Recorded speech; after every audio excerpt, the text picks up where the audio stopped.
Welcome back, everybody. HolliwoodKole here with another smooth ramblings. Today, we have a very special guest here, Mr. Nick Thymianos, author, video game designer, ex-military. Awesome, man. What's going on? Not much, my friend. How you been? I've been doing well, man. Thanks for being on today. Yeah, I'm honored. So, do you got a screen name or anything? What is we going to call you? Usually go by PSN names. Oh, PSN. All my gamer tags is Thymianoid. Okay. So I just switched it up in the last couple letters of my last name, and it's just stuck for the last couple years. Cool, Thymianoid. All right, man. Well, I'll just call you. What do you want to be called, Thymioid or Nick? Nick is fine. You've always known me as Nick, man. So we'll go with that. All right, cool, brother. So, yeah, we met at work, man, and kind of geeked out a little bit on a few things. And you kind of mentioned game designer, gave me some books on how to do this. It's something I've always been interested in. I've been to, I went to Full Sail for film production, and that's kind of been my thing. I've always enjoyed that. But there was one. So film Full Sail at the time had film production, radio, television, or radio production. What else? A ton of stuff. One, how to be a roadie, graphic design, stuff like that. Yeah, I'm actually pretty familiar with Full Sail, but they've really branched out. They even started having master's programs, but a lot of it is like what you said, a lot of creative-based backgrounds, like game design, film design, script writing. I was actually going to go back to Full Sail for script writing. They had like a master's. So you went to Full Sail? I did not actually. I went to the Art Institute of Las Vegas. Okay. And that's where I went for game art and design. So it's like they just took basically the animation degree and they specialized it more towards the game design field. Okay, so your game design. So what I was getting at was that they did have a game design at Full Sail, and they gave you a laptop. Well, you didn't give it to you; you paid for it. I mean, I think it's a year and a half for an associate's for game design. I think it was like $60,000 or something. Yeah, sounds about right. So, but they're like, well, it's not the game design you think. It's more coding and this kind of stuff. So the one that you specialize in is like kind of an animation, or you're a coder as well, right? So I was more of a scripter, but at least with the Art Institute, like obviously they're two. What you talk with Full Sail, they did more of the coding aspect or the program aspect. They being that it was Art Institute, it's more on the art side, but we had an exposure with all of that. There was only like a couple introductory courses when in terms of like C++ coding and actually scripting, but they branched out. We did do the animations, and we had different instructors from all the different fields and everything that they gave us a whole bunch of tools to learn and work with, and then we just kind of branched out from there. So it was kind of like I wouldn't say a la carte, but it was definitely more of like a buffet of in your face of like all the different fields that you can partake in with that. Okay. So you set out to want to be, a game designer. Mm-hmm. And so did you ever design anything or some indie games or anything like that? So nothing commercially. We did indie stuff. Nothing took off. It was like, it ended up just being like whatever we did learn, we started just kind of being in the mod scene. We did have a few of the guys that was in our class that they got to branch out, and I think about three of my friends actually got hired at Petroglyph, one of the local studios in Westwood, one of the local studios in Las Vegas that was from the previous people that used to work at Westwood Studios. And they were, some of them are doing pretty successful over there. But when I finally graduated from college, though, that's when the economy tanked, and that's when I was like, okay, well, I think I'm going to have to enlist in the Air Force at that point. Yeah. So is it pretty difficult to, there's always a part of me sometimes that go, I really enjoy video games. Mm-hmm. I wouldn't mind going back and being some type of game designer or something. Just, every once in a while I get that wild hair. What advice do you have to anybody that decides, I kind of want to design games? So the biggest advice I can give for that is building a portfolio. Obviously, knowing people kind of gets your foot in the door, but really it's your work that speaks for itself. So your work being like coding, so let's say I go knock on the door of Squaresoft or something, or Square Enix or something, say, hey, I want a job.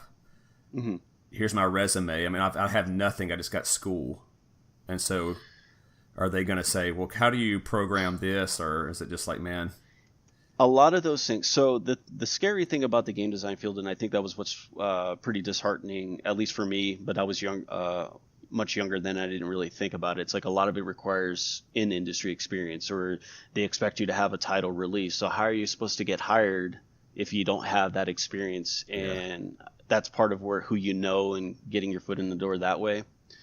A lot has changed over the last 10 years since I've been out of that type of culture, so it might be a little bit easier, it might be even harder, but it's really having a portfolio. Like, how are you going to stand out amongst, thousands of people that are trying to apply for this job? Like, if you want to be an artist, you have to have tons of art. So it's not like just conceptual art. You want to branch out. Like, they want to see things from start to finish. Like, they kind of, from the advice that I've been given, is they want to see how you can provide through the entire production. So pre-production, you have your sketches and your thumbnails and your concept art. So like, if you want to be a character artist, how you do that? Okay, so you have the character art of like how the guy looks. Okay, what do they look like in different outfits? What do they look like with different emotions? And how do they look like when they're angry, they're sad? What is their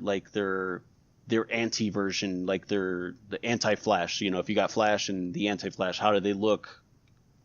Like, they want you to know that person intimately, and then from there, how do they look on a finalized concept, and then take it to, let's say you want to be take it to a 3D model, so build them in a 3D model. How do they look like from there, modeled out?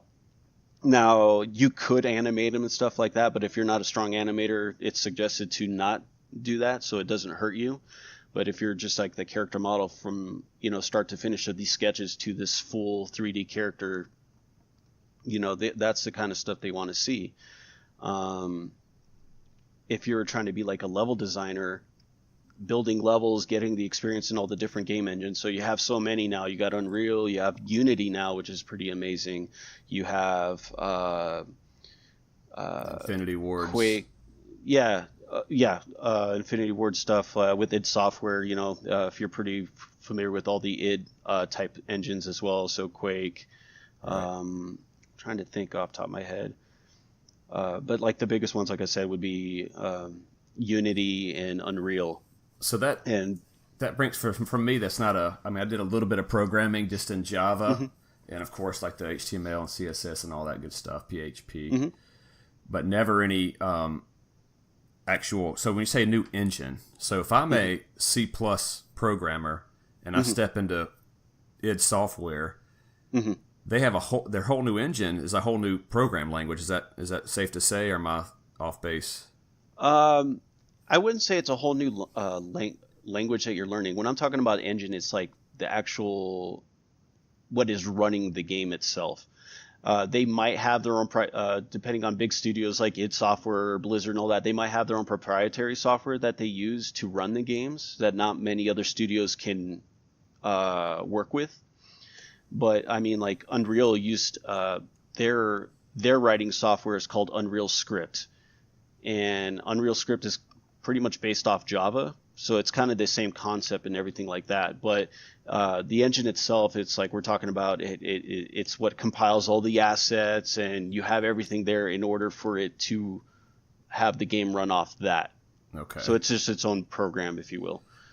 Okay. And so you mentioned character design and like kind of a pre-production phase. And then they have the actual level design, and then so I'm kind of thinking here while I'm talking about which one I want to get into first. I know in the film industry, it was a big deal to get paid to do the job. In other words, like you get a production assistant. The union at the time, $150 a day is the minimum you can pay somebody. So the production assistant is the bottom of the barrel on a film set or a commercial or whatever, and he gets paid $150 a day. But if you got paid, you're already ahead of the game, because most people would just do it for free. Because there's kind of interning in there and you're trying to get your name in there. Is that kind of the same for the video game industry? And if I want to be an intern at id Software, it's just going to help me say I was a part of this project or whatever. Did they do that? I wouldn't know with the interning, because unfortunately I did not get in the mainstream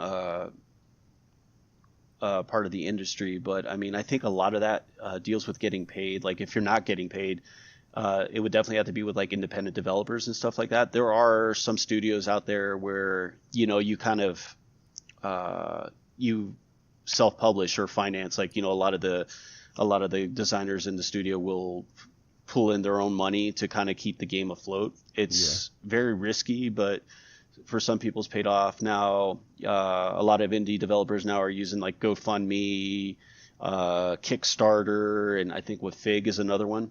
So Okay. like a lot of it's have been like Obsidian, they've been doing that the last couple of games that they had, and they've been truly successful, which is admirable. You know, then you got the other studios that they have different publishing houses that they funnel the money to the studio, but then they have to meet certain milestones before they can get the next chunk of money. So then that's where like the balancing act of how much of the resources are they pulling with the amount of money set for that specific time period. So with interning and everything like that, it just really depends. You know, getting in the industry, sometimes they start off as like a tester, you know, a quality assurance. So you could be for working hourly, you know, in this given day, they give you a document, and then your whole job that day is walking against all the walls in the game just to see if your guy's going to fall right through it. You know, so Right. some of it could be pretty mundane, and then, you know, you find wacky things, and then you provide your feedback. Okay, at this section it did this, maybe you should do this, you know. So that's where they get, and I think that's where they kind of build up from there, you know, whether they get paid more, they go on salary doing more job specific type of things for the game. Okay. Yeah, that was like everybody's dream job as a kid. Like, I want to be a tester. You think you're just going to be getting paid to play the game through, but it's like you said, very mundane. Like, I got to jump in this hole 50 times, 6 different ways, and make sure that it's nothing wonky happens in the game. Sometimes it can be fun, but there are other times where it's just like, okay, I have been in the same room for a week straight. Yeah. So it's like, I guess that's better than laying bricks or something, man, you know, so. But, so let's see here. So what other aspects of it are there? So you said the pre-production, you get the level design.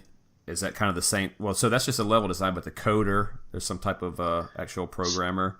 so, you know, which is funny is like, you know, with the military background, I know with a lot of the listeners, they might not be able to correlate it, but I mean, at least for me to you, kind of think of like the whole cycle from, you know, like building a schedule for an aircraft to go out and then, you know, do their mission, and then they come back, and then but you have like that whole circle of all these different divisions and units and specific people to be in that part of the to be part of that specific mission for that aircraft, right?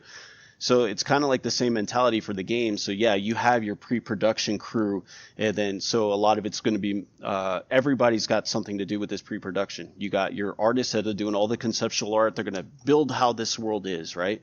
And build the people and what they look and what they do, items, armor, whatever have you, you know. Then you have your designers that they might be you got the ones that are writing the script. They're building the documents on like the Bible, if you will, of basically building the lore for the game. You know, and with that, they give that document to the artists, and they take that and they're like, okay, well, this is what they want. Okay, they want something grand and majestic here. They're going to make a whole bunch of different concept art for that grand and majestic thing, and they're going to go back and forth while they're talking between the, you know, between the designers and the artists, and they're going to go back and forth just to kind of iron everything out until they agree with what's going on. And at the same time, depending on the type of game that they're having, they're either going to have like the programmers are rebuilding an engine, or they're going to use an existing one and maybe make some tweaks to accommodate whether it's new features, new biomes or whatever have you. So they're the ones that are actually going to try and make things work. And then as that pre-production goes now to the actual production of the game, that's where you're going to start like seeing the alpha, where they do like the tech demos and trying to see how it works, or getting the ideas on paper, if you will. You know, obviously seeing it come to fruition them putting placeholders in until they kind of get a feel of what's going on. And then again, that kind of goes back to the drawing board of what works and what doesn't work. So, and also where they're at on the timeline, because sometimes they might have to cut things or they bite off more than they can chew. And then it just kind of is like a spiral, if you will. And then as it starts getting cleaner, that spiral gets a little bit wider, so they don't have to go back as much, and then it kind of cleans up as it goes. That's pretty cool. As you think about game design, at least I do, and I'm thinking, okay, I got to learn coding, I got to learn some graphic design, but that's not all it is to it. Like you're saying, there's actually a guy that just comes up with the story. What is this game about? What are the characters? How are they going to interact? It's like a storytelling, aspect to it, like a screenwriter, right? Mm-hmm. And so exactly, somebody that's super creative is a very obviously a good asset to these to a programmer. And then the guys, and you think about, there's a book I talk about a lot called Masters of Doom. Have you actually read that one? I haven't, but I'll write it down. Masters of Doom. Yeah, it's awesome. It's the id Software guys, John Romero and John Carmack, and Carmack, of course, is the programmer, and he's always pushing the limits of what a computer can do. They had the computers didn't side scroll, back then. That when Mario came out in '85 or whatever, it's always a single screen boards. You kind of move over, then the screen shifts like Zelda or something. So Carmack was like, no, I'm going to figure this out. And they programmed games for a computer or video game magazine. So the magazine itself would release certain demos of games that they're kind of programming. So that's what they did before they were with ID. And so Carmack stayed up one night and just like hammered out a Mario Brothers on the computer and showed Romero, like, hey, look what I got. And they're like, wow, this is awesome. We need to make a video game. So that's kind of came up with the Commander Keen. And kind of started that with a shareware. I think at one point, there was kids like 22 years old. They're making like, what was it with the Commander Keen? It's something like 15 grand a day, or not a day, 15 grand a month. And then they released Wolfenstein and Doom, and now they're making like $130,000 a month, because of the shareware, which it was, you release a fraction of the game. If you want, with one or two levels, so you want to play more, you pay $1, or whatever. And then you play more, and it is an interesting thing. Only like 2% of the people that actually played it paid for it, but they were still making like 120 grand a day. But anyway, Romero was more of the guy that came up with the cool story. He wanted to put all the cool secrets and stuff in it, and Carmack was always pushing the limits. And if you'll notice, I didn't recognize this until after I read the book, but Wolfenstein 3D, that was a new concept, this 3D game. Mm-hmm. And the way that he did it is he just placed the way that it would work on these computers. All you'll see is the walls and doors. If you'll notice, there's no floor or ceiling in the game. And you don't recognize that until you start playing it again. There may be a floor, but I don't think so. I think it's the same color. And all you're really doing is walking through the hallways, but they just kind of manipulated it enough. But anyway, the point is they had a designer, just like you said, a guy that just drew out all the characters and stuff. Romero thought of the cool stuff, and Carmack was the programmer. Mm-hmm. So it was a perfect team. I think they had a team of like 4, and they just sat in apartments and ate pizza and collected money. It sounded like an awesome life. But it's a great book. Been, yeah. Right? I'll check it out. Yeah, I mean, I've always been fascinated with id Software and how the way they do things. And yeah, like you said, Romero, like, just he killed it with like all the technological advances that they did for the game industry, especially with them. They were one of the few that kind of, I think when Doom 3 came out, they were really pushing normal mapping. So, and that's what also, like, you started seeing a lot of games like pick up that technique. If I might be wrong, but if I remember hearing it, that they were kind of one of the pioneers with getting normal maps in exactly. Games, so. That's exactly right, because that was what Doom did. It gave that floor and ceiling and that all surrounding thing. And then I think Quake was the one after that, and it just kind of it was like real fast or something. I don't know the whole techniques of how that one advanced everything, but it was a new engine and it was cutting edge, Right. So that's pretty cool and cool to see how that works. But so knowing what you know about the industry, you got guys, friends that are working with the big studios now, right? I know that I have friends that are in a couple of the studios. I have friends that are in Petrichor, like I said, and then I got some that are like in independent or just smaller studios, and I have another one that's in Warner Brother Games. He's in one of the studios. Warner Brothers or Monolith. He works up in he worked on Shadow of War and Shadow of Mordor, Okay. which are my guilty pleasure games. Like I love it. Like if stress release is like the best game ever. Nice. So a lot of people. There was a guy that I was working with back in the day, and he's a programmer too. He's out now, and he actually programmed a couple of apps. And I was like, dude, let's do a game, And so let's make one for Xbox 360. And he's just like, dude, you got to have a team of people. And I'm like, so essentially, if I just want to make an Xbox 360 game, by the time I got finished coding it, if I'm going solo or dual, it would be like obsolete, because Xbox. Oh yeah. Whatever had come out. So people don't realize that. So these indie games, and let me ask you, so a game like Shovel Knight. Okay. How long would it take a good programmer, or what? I mean, just guess. I mean, we don't know, but just I know it's a roundabout. But a good programmer, a good team to develop, and how many people would be on the team to develop a game like Shovel Knight? 8-bit Honestly, looking. I wouldn't know. I never played Shovel Knight. I'm very familiar with the game itself. Okay. But even though the game is like low poly and everything like that, in comparison to like more high fidelity, 3D type games, I think it's just about the same. It might be a little bit shorter in terms of the art department, but I mean, they still have to. It's still the same process of what they do everything, and it's also it's like you said, if they got a good crew, I mean, they can get done with it. I would say within a year or two, at least getting the base game done. But I mean, it's a lot of it is like the Q&A and cleaning up the bugs. Once you clean up one bug, 10 more are going to come out, and then you got to iron those out. And a big thing is like when you QA, you want like a whole bunch of different people to play it and purposely break it, because usually when you're the developer and you build this game, you're going to play the game how it's supposed to be, and you're not going to catch those things. So that's why you have like an outside party like the QA guys doing it, so they could be able to find those things and do what they're not meant to, so that they could fix it. So like I said, you got to have a really good team, but I mean, anything can happen. Yeah. It's you can't really put a specific timeline on things like that. It's the weirdest thing when you talk about programming. And I remember, like I was saying, the Java that I started for information technology degree.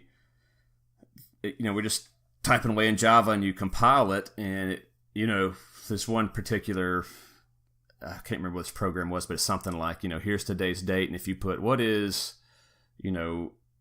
6,000 days, 6,120 days from now, what day will it be, what year, and it would program, and it had to program leap years and all this kind of stuff into it, and then it would work, and it'd tell you, hey, this is going to be, the year 21, whatever, 47, and it'll be a Thursday, and it'll be, this date. And so it worked fine, but if you just put like a for like 10 years ahead, it like would not, just random, like why wouldn't it work with this number? The code says it should work, but for whatever reason it won't work with this number, and stuff like that was just so frustrating to me. It's like, oh my gosh, I'm just a terrible programmer. Then I was like, wait a minute, this is programming. This is what it is. You figure out the bugs and go. And I'm like, dude, that just drives me up the wall, because when I read the logic and it looks like it's supposed to work but it doesn't, mm-hmm. It just kills me. Yeah, like, that's I've done very light programming, got to learn C++, and it's like one of those things like they had us do in school, because I didn't get to do it beyond that. It was just like, okay, come up with this code. Honestly, could not. But I mean, you could give me like a whole bunch of code, and I could read it, and I could sometimes find the error just by reading everything. It's just that's something I catch, but tell me to come up with code by myself, forget it. I would have to go online and Google what I need, or what I should write for something specific, and I might get it to work. But I think that's what was nice of being a scripter, which is a little bit different, because I mean, you work with the engine, but it's more like you already have your conditions and your variable statements and booleans and all that kind of stuff.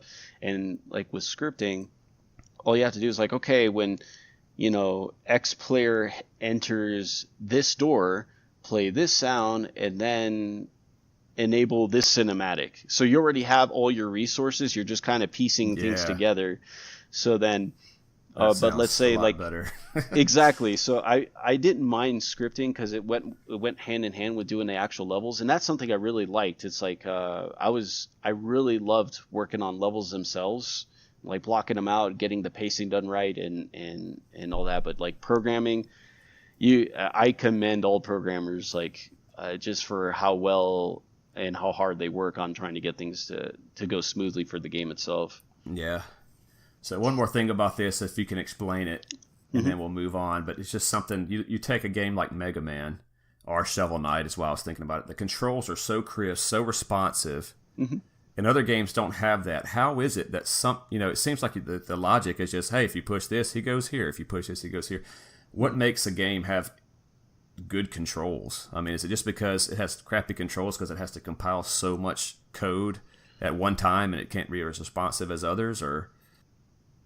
I think it has a lot to do with just like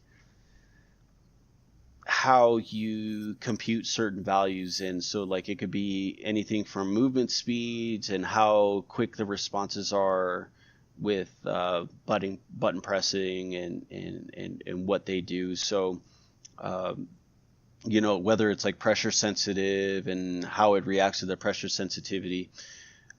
It's just, I think it has to do a lot with tweaking the parameters of whatever you want to do. So if you know your guy's going to be moving like, let's say 1.5 meters a second, and that's how quick he moves, but then you notice that they might be moving too quick or too slow, then that's when you start finagling the values. You want to do it incrementally. Like, okay, if you do it to the extreme where he's moving now 5.5 meters a second, you're going to see he's pretty much sprinting. Across whatever he's doing. So I think with a lot of those, that also boils down to with the planning of the game, like how they want the game to be played. So then if it's something that's going to be very Twitch-based, like Mega Man or Shovel Knight with the gameplay, that's something that they have to do with the coding aspect and the gameplay aspect of how things are going to work in favor of the player with the way that they use a controller and whatnot. So I was noticing, I forgot you got all these tats, man. A lot of gaming tats. What do you got? As you already know, I'm a huge Fallout fan, so I got a couple Fallout ones. But yeah, got the mask, MK. What is it, the MK2? No, this was the T-51B power armor helmet. This is from Fallout 1, since I've been a fan from the first one. Then, of course, I'm a big D&D guy, so the Nat 20 on the right, Nat 20 on the left here. Got some more Fallout guys. That's about it, really. Nice. What's the leg right there on your right arm? So I see a leg coming out. Oh, yeah. So I've had the same tattoo artist do all my tattoos. Yeah. And she wanted to do a Star Wars Darth Vader pinup girl. Yeah. So she drew this one specifically for me, so she drew it. And that was about it. So it's really a pinup girl with a red lightsaber with a Darth Vader helmet with a cowboy hat on the top. Oh, I love it. Yeah, it's hilarious. It's awesome. So cool, man. Yeah, so Fallout fan, Mass Effect. You have a Mass Effect tat? Yeah, I got the N7. That was the only one that she's never done. That one I did in Orlando, just like on a random trip to Orlando. But I have the N7 insignia on my chest, and then I got the big Batman logo like right in the middle of my chest here. Cool. So yeah. So you got the D&D shoulder dice. So you're a big D&D player still, or back in the day, or? It's funny. So when I was in game design, I never played D&D growing up. I was, I grew up still when nerds were stigmatized and bullied constantly. Like now it's cool to be a nerd and everything, but so there was always like that weird hierarchy of nerds. Like if you played D&D or Magic, you were just at the lowest of the food chain. So I try to be fake and try to be cooler than I really was. Like, okay, I was a game nerd, so I hung out with that. But when I started getting into game design and I realized like a lot of the stuff, a lot of design and everything, like you want to play D&D, you want to know the mechanics of it because that just things start clicking better that way.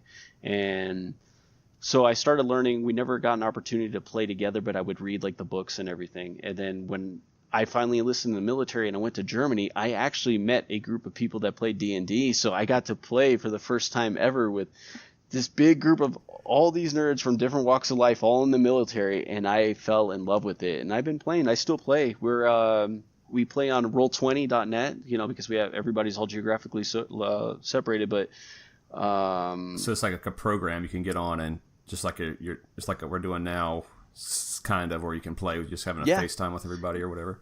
Yeah, so we use Skype to talk to everybody, but then we're on the website roll20.net, and it has everything there. Our buddy DMs, and we get to move our characters and everything like on the page itself, and yeah, it's a blast. We're doing the Numenera setting right now, and I think we're almost done. And I'm playing like this very incompetent like character. Like he is like just. It's surprising that he knows how to breathe kind of character, and like the dumb luck keeps happening to him or whatever. Exactly. And it's so wonderful because like I am like this wild card, and like people are like, don't touch the red button. Okay, I'll press it 3 times, like it's things like that I'll do, and I'll make it that much more difficult for our group. But he's just a constant comedic relief, and it's something that I never done before. I just like, now I love playing the wild card, but like the next like campaign that whatever we do, like I want to be a little bit more of a serious character to see how that works out. Yeah. But it's I love D&D. It's something that is definitely a big part of my life now, and I don't think I will continue to play as long as there's somebody to play with.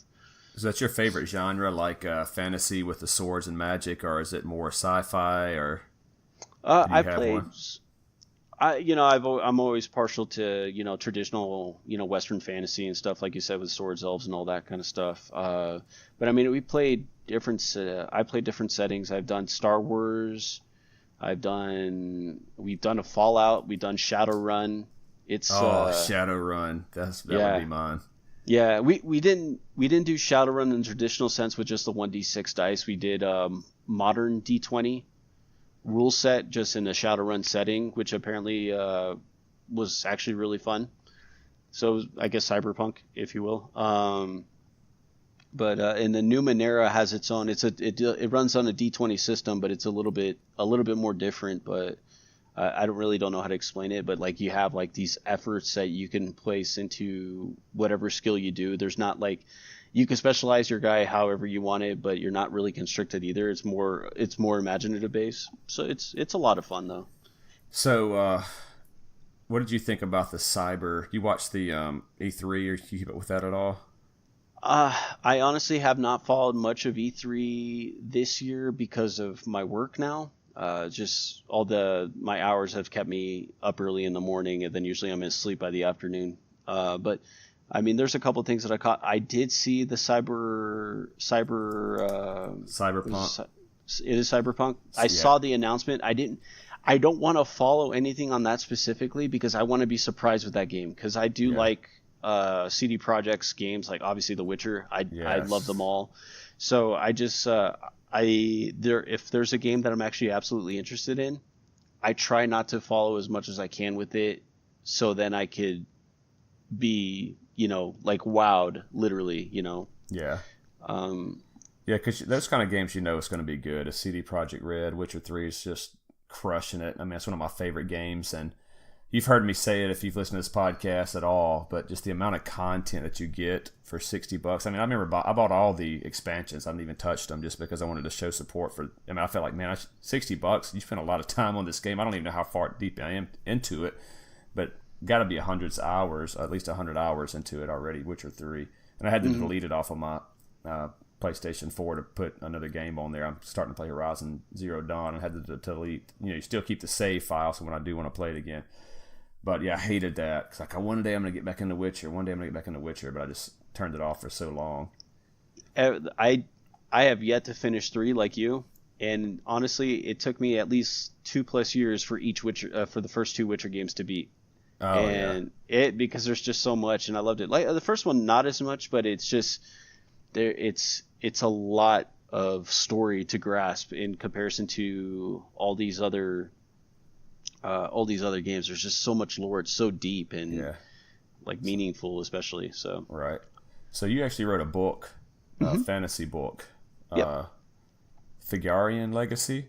Yeah, Figarian Legacy's Chrono. That was a trip in itself. That was really fun to do. Yeah, that's amazing, man. I mean, remember you had it. I own the book, and it's Figarian Legacy. So Chrono is just a character within this world, Mm-hmm. that you've created, and Mm-hmm. he's and this is his part of the story, right? Correct. Okay, so tell us a little bit about it, man. What is it? What kind of universe is it? So it's again traditional fantasy setting. I try to keep it unique in a sense where there's some Greek undertones, because of my Greek background, growing up and everything like that. And typically when you see a lot of Western fantasy games, it's very Tolkien-esque, very Britannia kind of thing. And I mean, it is there, but it's a little bit of a mismatch of things. But it takes place in the world called Anal, and the whole basis of the story is Chrono, the main character. He gets separated from his family after an attack on his village, and he is trying to find them. And during his search, he comes across a magical artifact that it imbues his left arm with these magical runes that it makes his left arm indestructible, or impervious to damage. So he uses it kind of like a shield, if you will. And it catches the attention of the antagonists in the game, and they want that power that he has so they can try and manipulate it for something greater. And so he's getting hunted while he is looking for his family, and then gets caught up in like this massive civil war that's been brought out, and of course, trying to save the day at the same time while looking for his family and finding his place in this world now that he has become this new hero.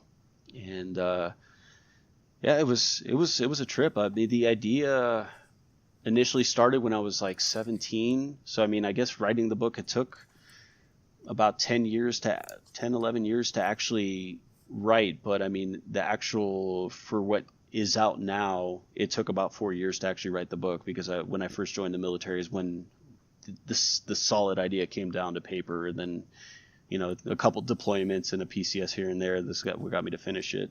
Yeah, it's I love the way that it starts off when he's in his mother and father, and his father's like teaching him some things, like, oh, he's going to rely on, you could tell he's going to rely on this later. His father's like a blacksmith. The way you describe the blacksmith, I'm just recalling all this as you were telling that story. I just remember it was just like, this dude describes exactly the way that I think of this type of world, with the blacksmith, and he's just sweating muscles, veins popping out, and he's just like, this dude is a lifelong blacksmith, just by the way that you described. Because I remember asking you, how did you write, what do you think about, and you were just talking about when you describe a sword, how does it feel in your hand, how would it feel when you swing it, and just the stuff that you talked about.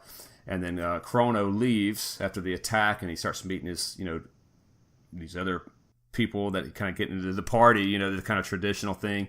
Oh, it's so good. I remember reading it, and I had to put it down when I moved, and I had like, a ton of books. I just got to get in there and unload all these things again and finish this thing up, man. But it's a great story so far. And so you can get it on Amazon now. Is that, you're still selling it on Amazon, or? So I actually took it down. You can't get it on the pay on demand because I self-published it. I think you could still get it on ebook. I haven't been making any copies or sales, because what I've been doing now is, like, after I wrote it, one of the things that I wasn't too happy about with my book is that because I couldn't afford an actual professional editor, I had to do a lot of it kind of homegrown and have other people proofread. And there were a couple of, like, glaring miswrites, like on a page or two, that really bothered me, because I'm pretty hard and self-critical with my work. And something that I noticed while I was writing the sequel was that I personally felt like I'd left plot holes that I didn't think would be very easy to explain. So I kind of scrapped that idea, and I started rewriting the entire book again. And so now I'm rewriting that whole book. So what you have, the best way I could explain it is, like, how George Lucas, when he started Star Wars, it was the Star Wars, and then there was Anakin Starkiller, and there wasn't a Luke Skywalker yet, and it was like a completely different story. And that's kind of how it is. So what you have now is the Star Wars, and I am currently trying to write A New Hope. Okay. So cool. Yeah, so I've written a lot of stuff for the new book now. I've even written prologues of all the main characters. So, like, the villain has a new prologue. He's more humanized, but you see why he's such a demon, kind of thing. you have now like Thal, the elvish rogue. Like now you see what he was going through and what put him on the run, and what to get him to where he's going. And then Chrono now is not even Chrono anymore. His actual name is Durai, because I felt that like just the character evolved so much, it's not even Chrono anymore. Oh, wow. I felt like he deserved to be a different person altogether. And but I mean, it's still going to be the same concept. He's going to still find the relic, and he's still going to get imbued on his arm. He's still going to be saving the day, but there's just going to be some changes that will kind of I think enhance the story much better, and more grounded, if you will. I mean, there's still going to be fantastical elements. It's I feel like I owe it to myself now that I'm much more of an experienced writer, that I can enhance it. And my goal is still to like open this universe up for other people to contribute and add to it, and and enhance this world, like different locations where like, oh yeah, I would love this new continent. Yeah, you could talk all about it. These are the things that I would like to see in this continent. Have at it. That's something I would like to go in sometime when it's out. That's cool. So, but you're not selling the old book anymore, or you said it's on ebooks. Can people get it if they want to check out the Star Wars version? They can get on ebook format. Nobody has confirmed it with me. There have been a couple times where like just a friend of mine like, hey man, I've been trying to get your book. How can I get it? It's like, oh well, here's a digital copy. I got it for you. So then I'll just email them the PDF of the book. What my plan is that once I get this rewrite done, get that marketed and get that selling well, I'll bring back the original book so they could see the difference and they could have it, and then go from there. And also a big thing too, that the reason why I wanted to do the rewrite, and I think you've noticed it in the original book, like the first half, you could tell where my game design background was. Yeah. Like it's very designery, I guess, if you will. Like it's very methodical, and then it starts getting, you can start seeing like when the second act starts that I'm getting in my groove, and then by the third act you see that I'm finally learning how to kind of master my craft in writing. I mean, everybody needs to improve and stuff, but you can see the gradual improvement that I do as I write the book. And I think now I need to have that same consistency that you would have from like acts 2 and 3 all the way around. And like I said, I do owe it to myself to do it correctly. Oh yeah, man, it'd be great, dude. I'm looking forward to that version of it, and all the prologues of the characters. Like I said, I love the intro. I knew right away. I was like, yes, this intro, and the intro meaning the first like chapter, not just the first paragraph or two, but how you describe the village and the people there. So this is really good. You see these writers like not to dive too deep into this, I guess, but like G.R.R. Martin and the Game of Thrones books. They're just so colorful. When it's just unbelievable that somebody can write that colorful about it. But that is a very difficult skill. And then you go back and read, and I don't mean to pick on a author necessarily, because I used to love his books, but Terry Goodkind, and you go back and read that, and you're like, gosh, man, it's just so shallow compared to somebody that's just rich as like G.R.R. Martin. Of course, he's a kind of an anomaly, kind of like a Tolkien of the modern era, or an American Tolkien. But anyway, that's certainly a skill that I think you possess better than most, just to be able to describe those worlds and whatnot. Just every little detail is really, really nice. Well, I appreciate it. I think a lot had to do with, obviously being at the Art Institute and stuff like that. But one of my really good friends, the guy that did the cover for my book, I'm still close friends with, whenever I would write something, he is a very visual and artistic person, mindset. So he even tells me like when something doesn't convey well enough, like he'll tell me it'd be like muddy or something.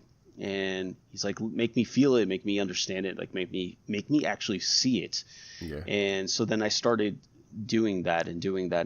So then, like you said, like that, like feeling the heat coming from the forge, like how the tunic is like, the sweat from the tunic is clinging to his chest. He smells the sulfur, being burned in the air. I started thinking of things that I would I feel like I would see. And like one of the big things too is like conveying emotion. I mean, if you don't convey emotion well enough in a particular page, then things could fall flat, or it just feels forced, or disingenuine. You know, I might have said that wrong, but you know, like you want everything to feel genuine. And I think one of the more powerful moments in my book was when Chrono finds his sister, and it's a very harrowing experience when he does see her and what she's going through. And what I wanted to do is like try to make him feel like he was in the middle of a panic attack, that he just lost his mind momentarily, like he's just completely goes feral at what happens. And I try to get myself in that mindset, you know, like breathing heavy, feeling like I'm losing myself, and then as I'm writing it, or you know, listen to some really like emotional kind of music to put me in that place as well. And I just kind of write it, and then I take my time, and then I just write it, then I just go over and over, making sure that that's what I'm trying to convey. Yeah. So yeah, that's a big part of it, man. And I guess that kind of ties into the gaming design to some degree, like we mentioned, with people having to write a story. And obviously the better that you can put yourself into these characters as you're designing, the better you're going to understand your own world and be able to convey that to any type of game designer or a game studio that wants to create a world. Because that's kind of the hardest thing to do, but it's the most lucrative. I mean, you just look at Star Wars, you look at Fallout, you look at The Witcher. I mean, any of these, you know, or the Game of Thrones, they're all in a world set, you know, a kind of a encapsulating world. What the word I'm trying to, something that, you know, really keeps everybody, what am I trying to say here? Oh, captivating? Captivating. Yes, exactly. A captivating world to where, but then cool stuff happens in the captivating world. You know, that's really the key to it. And so, but anyway, so I wanted to touch, so you've commented a little bit on our Facebook page about some things or whatnot. Very interesting stuff to bring up on there, but you said you didn't really keep it with E3 too much, but you did comment on a couple of things with the Final Fantasy VII. Yes. So we mentioned this on a podcast that it will be released by the time this one comes out. The E3 review podcast. The Square did not even mention Final Fantasy VII at all. What's going on over there? You know, I think that they have a lot riding on it, to be honest. You know, that is, 7 was the reason. I mean, you know, you got 6 with, you know, Final Fantasy 3 or Final Fantasy 6 in Japan. Like that was, you know, like one of their best games, but 7 is what really put, you know, Final Fantasy on the American side of the map, you know. And I think just judging by how the way the game looked, like the few shots that they released, you know, years back, it's, you know, it's a vastly different game. And I think they're trying to keep everything close to the chest because they know they got a lot riding on it. And I think what they want to do is just surprise everyone in the end, because I honestly don't know. So you don't think there's anything necessarily going, I mean, I know it's just speculation, but necessarily going wrong over there? You think it's just like, hey, we want to make sure we got a product that people are going to appreciate and like before we drop something like this and take all this heat? Because it's almost like no matter what they do, they're going to take heat from the diehard old school guys that played Final Fantasy like us on PlayStation. I agree, but I believe we're all looking at rose-tinted glasses, because I mean, even if you look back, I love Final Fantasy VII. I played that game so many times when I was like 14 years old when the game came out. I loved it as a kid, but I mean, the game itself, I mean, it was, for as much amount of effort that they have, you know, you can still pick out its flaws, you know, inconsistent art styles, like you have poor localization in some areas, and you know, some things just didn't make sense. And also a big thing, I remember reading, this was years back, because people have been demanding a remake for God knows how long, you know. And, you know, even when they were considering it, it's like we were still in the wake of everything that happened after September 11th. And how are you going to heroize a group of freedom fighters that literally blew up a facility, you know, to so like now you're, and that's the thing that they were kind of told, I wouldn't say towing the line, but because they haven't done anything yet, but it's a very political thing. Like, so obviously you could see that they're remaking it, and it, they showed the initial scenes of them going to the factory, and they're going to do what they do. But I think they're also trying to make sure that they write it respectfully, that it doesn't offend or make anybody angry or hurt anybody, especially with what's gone on, because we have, ever since September 11th, excuse me, we have a totally different mindset, and I think that has a lot to do with it too. Because I mean that right there, that's the hook in the story, and that's also what drives the game forward. So if they don't do that right, then they pretty much lost everybody with the rest of the game, no matter how well written it is and how amazing the gameplay is. If they don't, I don't know. I really couldn't say it. That is a good point. I mean, some YouTubers will talk about it, but how, when Cloud goes to the with Eris and Tifa, and he has to dress like a woman, and then there's a whole, the honey house or whatever, honeybee house. I mean, these, you really see it. They say, well, then this era it was a little bit different. It was like 97. I mean, 96 when it came out. I mean, it's not. It doesn't seem like that long ago, but I guess it was a completely different time. It's like you said. I mean, even that's a great point about the freedom fighters. They go in there and they blow this thing up, and at some point, I can't remember what happens, but the Sector 8 plate falls through. Yeah. What and kills everybody. Yeah. Just the poor people, and so. I mean, how different is it? I mean, I guess that is a hard thing to kind of quantify what people's different viewpoints are. So yeah, they may be held up on that. How do we do this? I think if they just almost hey, we're going to do the exact same story, but on a remake with new graphics and a new fighting style or whatever, it ironically may be safer. Like, hey, we're just doing the game that was already there. We're giving you what you want. We're not trying to make a statement. We're not trying to do anything. But this was the game that was there. We're kind of giving this back to the old school fans, instead of just trying to make money on a new game. Right, and I believe that's what it is. Like what you're saying, I think that's what they're doing. And personally, if I was like one of the leads for the game and not releasing much of the content, because everybody knows the game already. Yeah. I mean, you can show all this stuff, but I mean, maybe they want to wow these people with all this stuff when it does come out, or when they have a pretty solid game before release, where they could kind of start showing a little bit more for marketing purposes.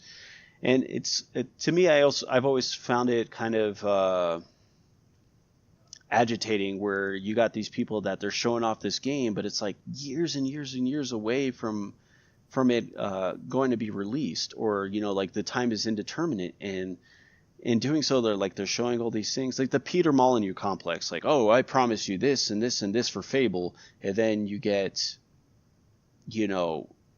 half of the stuff that he promised, and a lot of people are upset. And like, well, what are the things that you promised? Oh, like development things. And that's a very natural thing. Like development, some of the timelines get so screwed up that they have to cut content, or they bite off more than they can chew, and they have to cut off more content, and then they still try to streamline whatever they can. Whether because it's a technological issue, a money issue, or whatever. So I actually don't mind that they're not showing anything for Final Fantasy yet. And I think also because they're trying to still give more support for 15. Yeah, true. So that might be why. And then they're doing so successful with 14. I think that's why they're just sticking with everything until when it's done. And that's, I guess I could respect that. I mean, I would like to see updates on the game just out of interest, but right. I'm not holding my breath for it. Yeah. While you're talking about it, there's so many different games I want to discuss with you that we could go on forever. We're already at about a 50-minute mark or so. But I did want to bring this up. This was a whole different discussion, and I just happened to read this the other day. And it's straight out of the news here. Straight out of Panama City Beach, where we're broadcasting from. So where are you at, by the way? Which state are you in? I'm in Ogden, Utah. So station, Okay. yeah, my wife and I. Well, that's my last duty station. I was at Hill Air Base, but I separated in May. Okay. So in Utah. Hmm. Okay. So this comes out. This is from the News Herald, like I said, and it says compulsive. The title is compulsive video game play and could be a mental health problem. And I was going to do a whole different smooth rambles on this, but I said, well, while I got you here, be interesting to hear your comments on this. So I'll summarize here. So in the latest revision, it says to a disease classification manual, the World Health Organization said Monday that compulsively, this is a key word, compulsively playing video games now qualifies as a mental health condition. Okay, so then it kind of goes through and it says classifying gaming disorder as a separate addiction will help governments, families, and healthcare workers be more vigilant to repair and identify risk. The agency and other experts are quick to note that cases of the condition are still very rare, with no more than 3% of all gamers believed to be effective. Okay. And it kind of says that just because your kid or whoever plays a lot of video games doesn't necessarily mean they're addicted. Hmm. And let me find the spot here that it kind of... So when these individuals are engrossed in internet games, certain pathways in their brains are triggered in the same direct and intense way that a drug addict's brain is affected by a particular substance. The game prompts a neurological response that influences feelings of pleasure and reward, and the result in the extreme is manifested as addictive behavior. And finally, it just says, however, estimated 2 to 3% of gamers might be infected. So the only reason that they'll bring this up is it just kind of still to this day. I mean, I don't want to take this lightly. I mean, I'm sure there's a very real thing out there. But sometimes I just can't help but think that video games are picked on, because of this kind of stuff. Could be a mental health problem. Compulsive gameplay. And so, okay, this guy's compulsive video game play, and he's got a disease. But if, like it says, let's see, the neurological response that influences feelings of pleasure and reward, Hmm. and the result in the extreme is manifested addictive behavior. What about the guy that goes fishing every day, and I get a sense of reward when I pull in a big fish, or I throw the cast out line, I'm waiting, I got patience, boom, I get a sense of reward, and I got a big fish. Nobody writes a story about, compulsive fisherman could be an addictive behavior. Hmm. You see what I'm saying? There's Yeah, so I'm many tracking. different things anything that you do compulsively is bad, but they just Hmm. kind of pick on video games, and they just kind of rubs me the wrong way. What do you Right, think? and Am I off base here or what? you're not. I mean, it's still with the stigma, the nerdy thing. Yeah. But I can see where that's an issue. If I remember reading on the article, it had a lot to do with Southeast Asia, like the South Koreans when they play.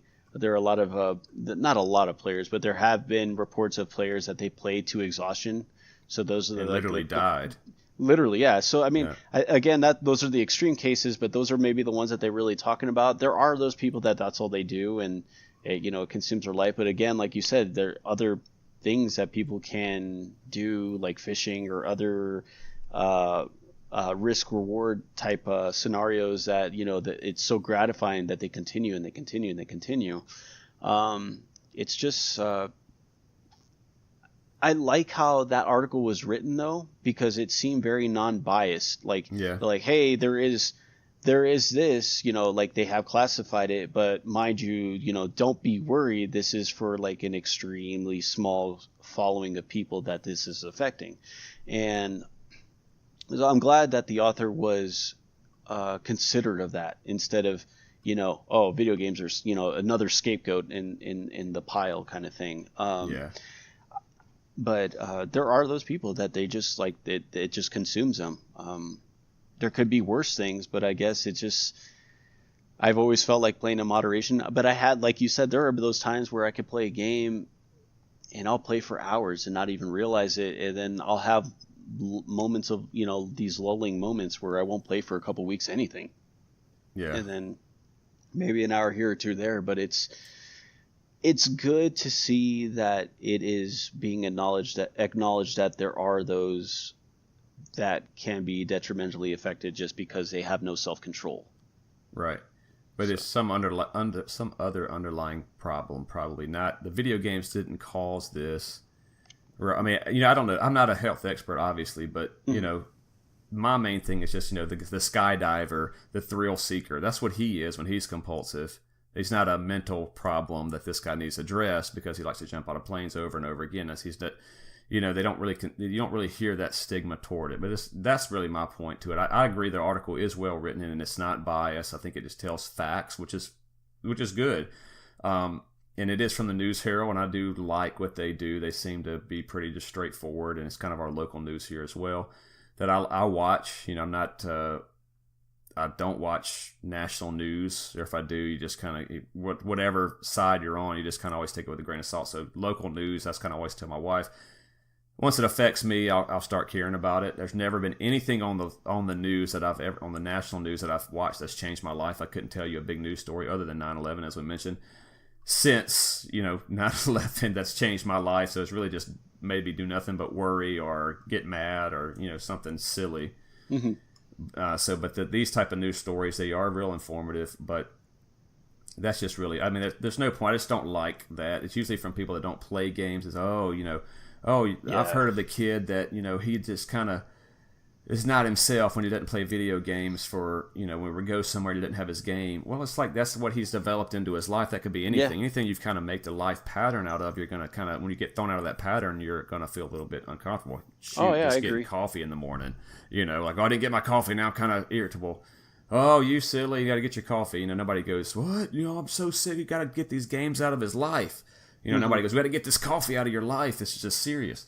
Mm-hmm. So it just seems like it has maybe I just see this and I go, okay, there's a stigma, and then I'm kind of leaning more towards that, even though, like you said, that the article itself did not portray that. But anyway, I just kind of wanted to run that by.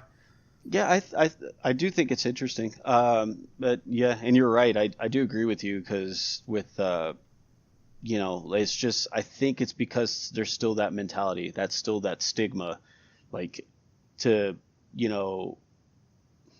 lack of a better term, the baby boomers, I would like to say. They're the ones that found playing video games is just a waste of time. Yeah. My father being one of them. Growing up my whole life, my dad would just completely, why are you doing this? You're wasting your time. You're not doing anything with your life, XYZ. And I find it extremely ironic because he's never, he played video games when he was in his early 20s. He played Nintendo. But I find it ironic that he got introduced into Civilization 5 by my little brother. And now that's all my dad plays. And when he first started playing, he literally played for 14 hours straight and didn't realize it. And then I get an angry phone call at 3 o'clock the next day that he played till 5:30 in the morning that day and didn't get any sleep because he got so hooked on the game. He was mad at me that I introduced him to it when it was really my little brother. And I'm like, well, whose fault is this? That's all you, buddy. But yeah, no, I get it. It's just, I think it's because of the older generation that was not something that was a part of their life. And then they're using that, against us, kind of thing. Yeah, absolutely. I mean, if you want to talk about family, I remember my father, talking about World of Warcraft came out, and it was 2004. I got it for Christmas, and I just where I was at 2004. I think I was in between. I thought I was in a transition period. I think I was at home. Just got back from Full Sail, and it was in a transition period before I left to go to Memphis to work at Fox. But so I was just all day, man. I love that game. Was perfect game to get you hooked. I mean, they have the formula. I mean, it's proven. They got the formula. And so Dad's like, what are you doing? Kind of the same thing. You're not doing anything. You need to get out there and, you're going to missing out on opportunities and making friends and networking. Like, no, I got a whole party of 5 people right here, Dad. What are you talking about? But we all got our roles in life here, but on the flip side for him, he's a big outdoorsman, big hunter, and he even told my mom before they got married, he said, if you're going to marry me, just understand this. Between, September or whenever hunting season, September to January, I'm going to be hunting every day. I'm out the door, and so when he's hunting, he's away from the family. At least when I'm playing a game, I'm here. In fact, I think one of my girlfriends told my mom back in the day, my mom was like, oh, so, something came up, Marcus just likes video games and all that. And my mom was like, yeah, I understand. Steve always goes hunting and all that. And then she even said, well, at least he's here, you know, if I want to talk to him or if I need anything, you know. And she's like, yeah, that's a good point. But nobody says, oh, you got to slow down on this hunting. That's an addiction. There's a we need to check to see if this is a mental disorder, you know, this kind of stuff. And it's just the newest thing. It's electronic. And I understand there should be some concern with any type of behavior like that. And video games is something new. It's not really understood. And it is a lot easier to say, well, he's just sitting there and pressing buttons on a controller. At least when you're outdoors, you're learning to survive and, you know, bash something over the head, bring it home, you know. But so you're doing something beneficial there. So that's probably why it's not that stigmatized. But anyway, just an interesting food for thought there. Mm-hmm. So anyway, man, I guess we'll go ahead and wrap this thing up, man. I appreciate you being on. A lot of good knowledge there for anybody that is interested in video games, writing a book, and just good to have your thoughts. A lot of interesting insight on some of these games, where these developers are, and just all around video game knowledge, man. Yeah, I really appreciate it. It's great coming back memory lane because it's been so long for me since I've been in the industry. But I love being able to talk shop with you about this and, you know, giving you my perspective of what I used to know. Hopefully it was accurate enough and people enjoyed what I have to say. I mean, if they tell me I'm full of crap, then I apologize ahead of time. I will fix that if the next time I talk to you. Cool, man. No, I think it's great, man. But yeah, dude, we'll definitely try to get this thing more normalized, man. You're welcome on here anytime. And a lot of good insights, like I said, on the I want to talk to you right even now. Like I want to just like burst off into a couple of games that I want to get your insight on, but we'll save it for the next time. All right. And get it done that way. But I appreciate you guys listening, and we'll talk to you later.